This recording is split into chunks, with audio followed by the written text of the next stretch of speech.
It was hard to stay close to family until Facebook Portal. Its smart camera keeps up with the kids on video calls, and it's designed for them to be heard loud and clear. But the best part is how close we all feel. Give the gift of a deeper connection. Facebook Portal. Share something real. Empire.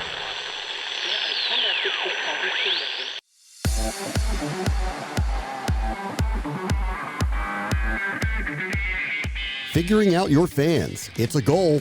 One spot from which we can really understand and access that view of the fan.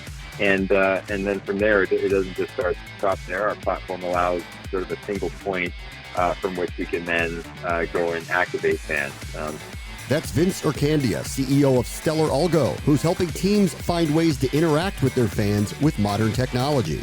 This is the Future Sport Podcast. I'm Bram Weinstein.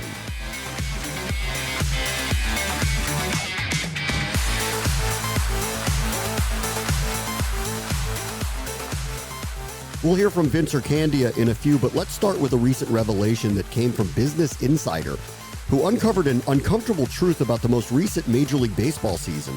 The balls used in the games weren't uniform. And while the fans certainly didn't know that, it appears the players and managers didn't either. This unusual story piqued our interest.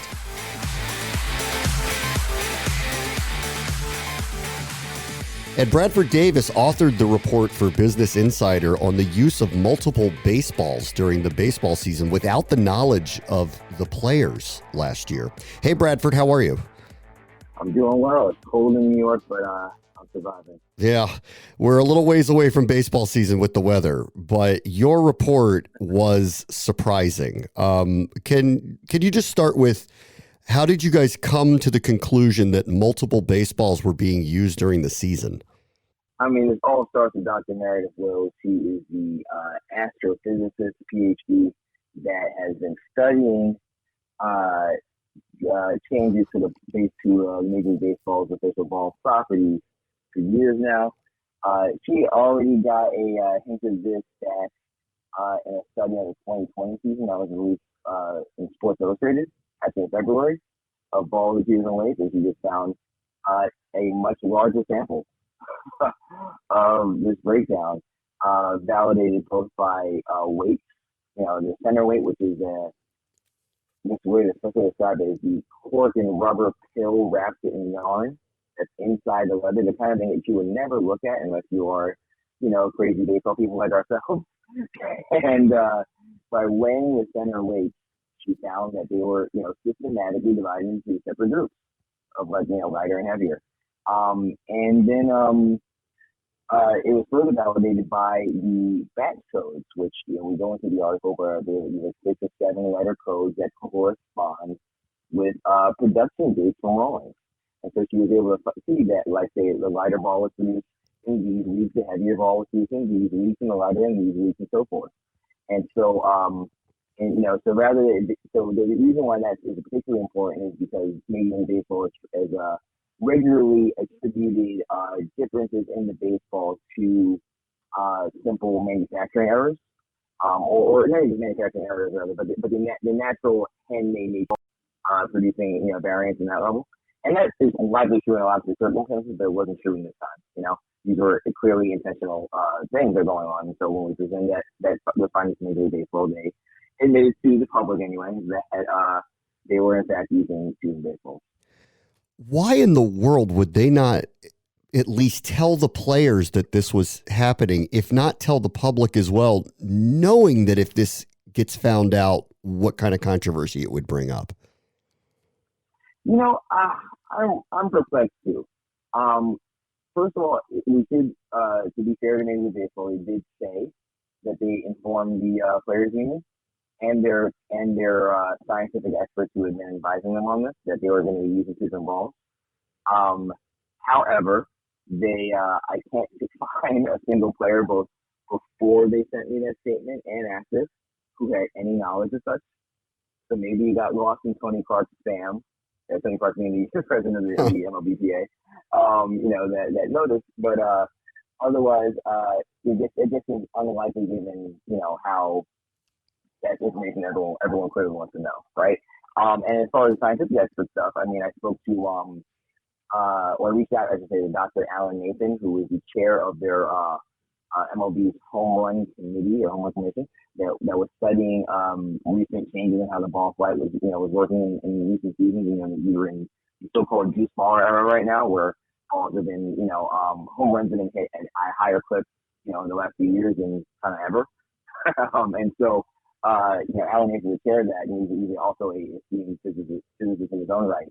And when I reached out to him, he said, I prefer to leave any comment to the baseball about the baseball to MLB or Rawlings, which is not exactly the kind of strong vote and confidence of being deeply informed, at least in my opinion. I don't know. It makes no sense. I mean, for all these years, they get criticized for juiced balls or different balls. And I think everyone could understand if it is simple as there were some supply chain issues because of the pandemic, that the uniformity was going to be at issue here, but they're doing their best. I think it just would have been better to be out front of it, to read your piece now, especially if I'm one of the players who knows that the statistics has everything to do with what my contract is going to look like next time around. It just feels like a huge unforced miss by Major League Baseball.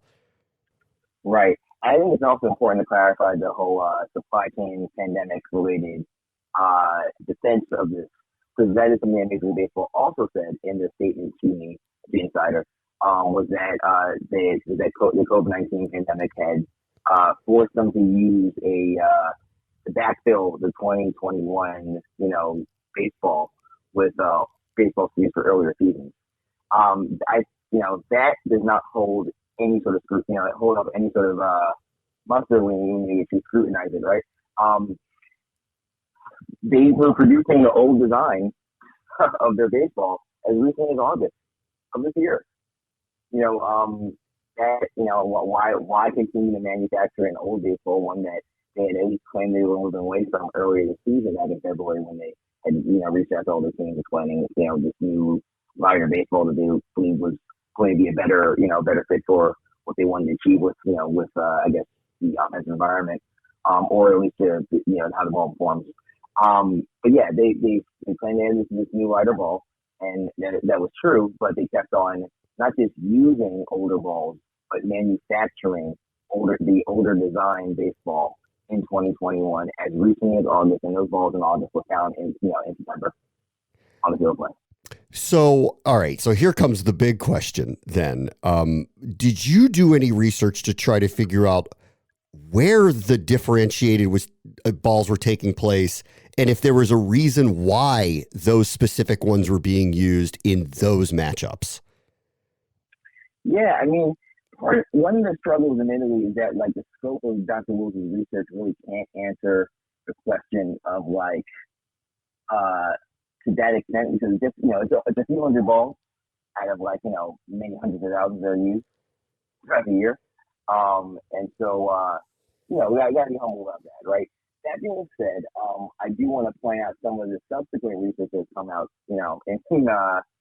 in recent or observations anyway, since the article came out. One is from Derek Alvin, who's a contributor, but also writes for the excellent Views from 314 Feet Yankees blog. And he tried to do a team-based analysis using the premise that was proven by the league, or contested by the league that there were two baseballs, to see if the Yankees were impacting in any sort of way.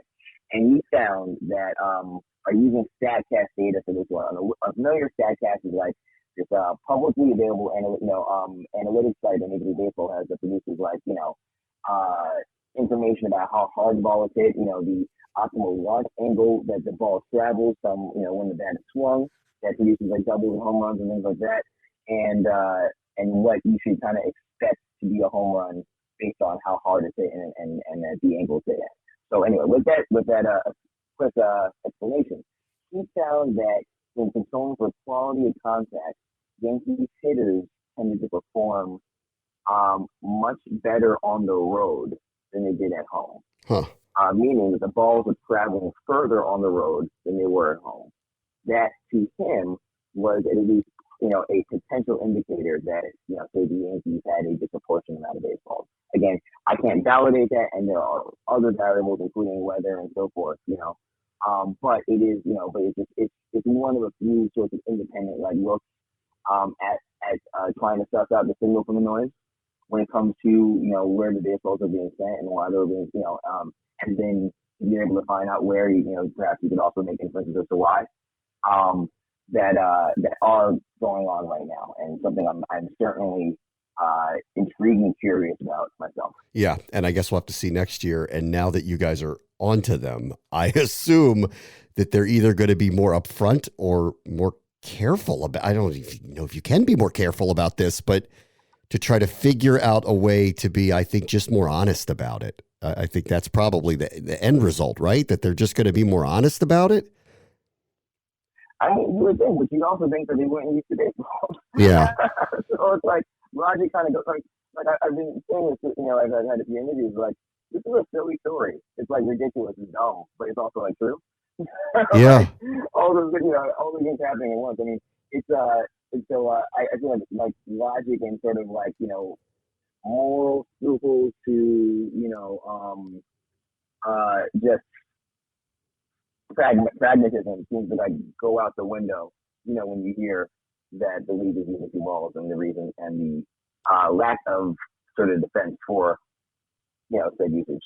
I mean, it's just like there's a cookie out of the cookie jar. I know someone took it. It's crazy. All right.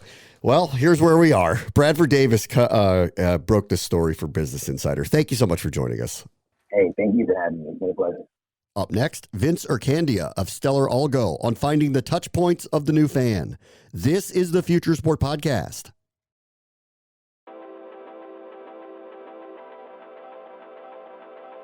Our guest this week is Vince Ircandia, who's the founder and the CEO of StellarAlgo, which is a customer cloud platform for sports and entertainment, and it serves live audience organizations in North America and Europe, and just closed a Series A round of funding, and they're growing. Hey, Vince, how are you? Thanks for joining us. Yeah, I'm doing really well. Yeah, thanks so much for having me on, Graham. I appreciate it. All right, that's a lot of word soup. Why don't you tell everybody what your company does? Yeah, for sure. That was one of my goals for today, is make sure I leave with everyone having a clear understanding of what we do. And really, I think, our vision has continued to grow and get stronger as we've shown value. But, essentially what we're doing is, the fan is changing very rapidly.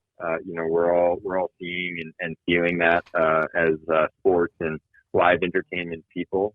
It's getting harder, frankly, to understand those fans. If it wasn't difficult already, it's become more challenging. And so really what we do is we have a platform and a team that's allowing our customers to assemble all of these touch points that a fan has with a business, bring them together so that there's one spot from which we can really understand and access that view of the fan. And then from there, it doesn't just stop there. Our platform allows sort of a single point from which we can then go and activate fans. So bring the data points together, go and push a message to a fan through an appropriate channel, and then measure the output of that. And so understanding the right places to reach fans. Are we getting the right messages out to the right fans at the right time to grow their fandom? That's sort of at the core of what we do. And one of the ways we really talk about it is, we're seeing a lot of our customers look to migrate from businesses that sell events. So going from an event sales business to one that now operates 365 degrees of the year.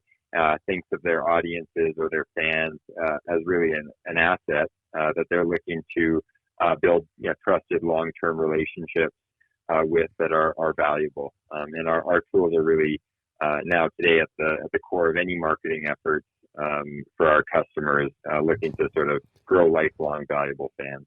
So can you give me an example of what you're talking about, of how you connect fans to, I assume, brands or opportunity through the team to connect with them. Could you be a little specific about what you do? Yeah, no, absolutely. We now have over 85 major customers that we're working with today, and our use cases have really grown. I think about some of our customers right now. I would use somebody. Let's use somebody like the Los Angeles Kings. They've got fans back in the building, but how ready are fans to come back and to come back to live sports in person? And so our platform, allows them to help segment those audiences so that they can really identify, which fans might be ready to come back today, which fans, might still be observing at home, but we can get them to go ahead and follow the team in a different way, or monetize them in a new way. And so we've had cases where, we're actually the number of data points on our fan base have grown so much that with these data points we're collecting, we're seeing audiences grow by as much as 40%. The fan base we used to know about, now that's interacting with us so much more digitally, they've grown by 40%, and conversion rates growing from somewhere between 10 to 20% when you think about the different points with which they're interacting with us. So that would be one example. We just released another really interesting case study. We're seeing more of this where it's not just about ticket sales, but even the brand partners that some of our teams are working with, they're trying to activate those brand partners more intelligently. Still awareness-based signage is important, but you have somebody like Toyota with the Canucks that is trying to reach people that want to buy a Toyota Corolla, and not buy a different vehicle, but specifically Toyota Corollas. And we're using our technology to look through the data points and say, here's the fans that we think would actually be highly likely to be interested in this, this great value-added offer for our fans to purchase a Corolla.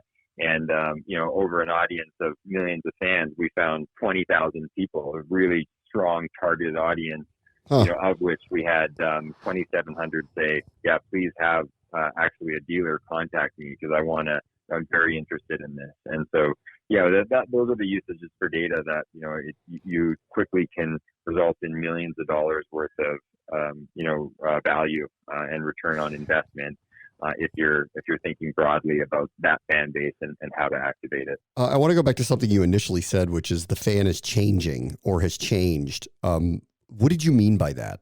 Yeah, absolutely. And I think the last couple of years, it's really it has really accelerated this. We're seeing the fan. I'd say the fan bases are changing in a number of ways. So much more digital in terms of their engagement. So you see channels like e-commerce, really taking off at a rate that they weren't pre-pandemic. And then you see other channels like, where the cable bundle is breaking down to a certain extent. So a lot more folks that are not consuming and watching sports through linear television anymore, they're looking to stream events. So that becomes another channel where you've got to build an audience, and there's an opportunity to capture their attention and monetize them that didn't exist before. And then new demographic groups. So there's a couple examples on the digital side, but then new demographic groups as well. We do see younger people that are consuming content in different ways.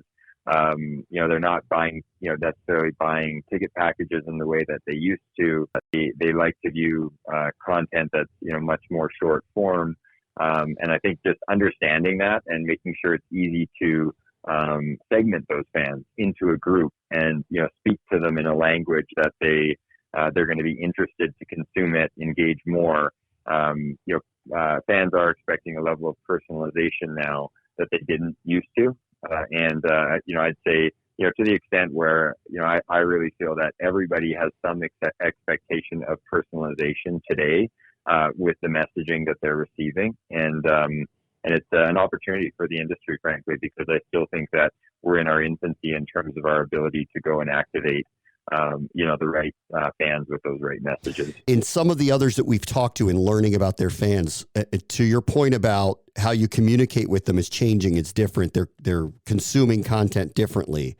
What we're not finding is that this is ubiquitous across all of sports. Like in one market, Facebook could still be very popular. In another market, TikTok could be extremely popular. Are you seeing this as well, that this isn't kind of a very broad brush that can be kind of taken in by all teams, that they all still have to kind of know their regions? I think, definitely. Like, it is different, market to market. We actually, we work with a couple of major sports leagues directly. So we see a lot of market data now. We've actually got data on, now we're over 160 million unique fans that we have data on, and we have 40 billion interaction points on them. So basically, we have a lot of data on fans, more than anybody. And we do see differences market to market. We see from a demographic standpoint, we see all sorts of different segments, and they do cut across a whole bunch of different lines. The channels with which fans are consuming content are evolving. There is a generational aspect to it, absolutely, and I do think that those differences are different when you're dealing with it in different parts of the country or different parts of the world. And so that's really where we step in. And there isn't a one size solution that fits all. But if you have the data, you are able to start to tease out some of those insights. The more that you can automate them in a world where, we just don't have time for, a ton of manual analysis. If we can put some of those insights at the fingertips of our customers, it's really, that automation, I'd say, is a big part of where we're adding a lot of value, is in resulting sort of a piecemeal approach to identifying the differences and the different patterns in these fan bases. The easy answer is all these channels are important. And if you want to get a full view of your fans, it is a real mosaic of different types of fans. So you've got to pull in this information, and you've got to put it in a position where it's no longer just living in a SQL database where some analyst can access it. Even those analysts now really want that data to get out in front of the business decision makers, ultimately, so that they can create a better fan experience. Tell me a little bit about the Series A funding and what that does for your company moving forward. Yeah, it's massive, to be honest. For us, we've grown to this 85 customer level with only $2.5 million raised to date. To put it in perspective, this is a $16.5 million round for us. It's really going to just accelerate our product roadmap very swiftly. And to put it simply, our mission is really to make it easier to connect with the world's most passionate audiences. It isn't easy today. The data points, the systems that are used in order to interpret and activate those fans, it's just so piecemeal. And so we've got a ton of work to do, as does the industry, and we want to continue to lead the way in that. So we're going to be, spending more money than anybody in really making it possible to orchestrate those personal interactions with fan bases. So that's the broad stroke talking point on it. More granularly, it is more investment directly into our platform, but it is really doubling down on some of those new use cases. So I mentioned that brand use case that we drove with Toyota and the Canucks. We want to do more of that. We want to help find new ways to monetize those fans to the benefit of the live audience businesses themselves, as well as for the fans and for their partners. So we think that we can really meet the needs of all those stakeholders with this capital. We are, we're going to be expanding our physical presence into the U.S. With offices in the U.S. and then Europe. Those are on our plan. for the Series A round as well. We doubled our staff actually over the course of the last 12 months, and we think we're going to be able to do that again. We've created a pretty great environment where we have really passionate people that I'm really proud of, that are delivering a ton of value and using some really exciting, modern, cutting-edge methods to add value in the ecosystem. And so we're going to keep finding that great talent that can add value for the benefit of the industry and our customer base. Vince Ircandia is the founder and the CEO at StellarAlgo. Thank you so much for joining us. Thanks so much, Brad. I appreciate you having me on.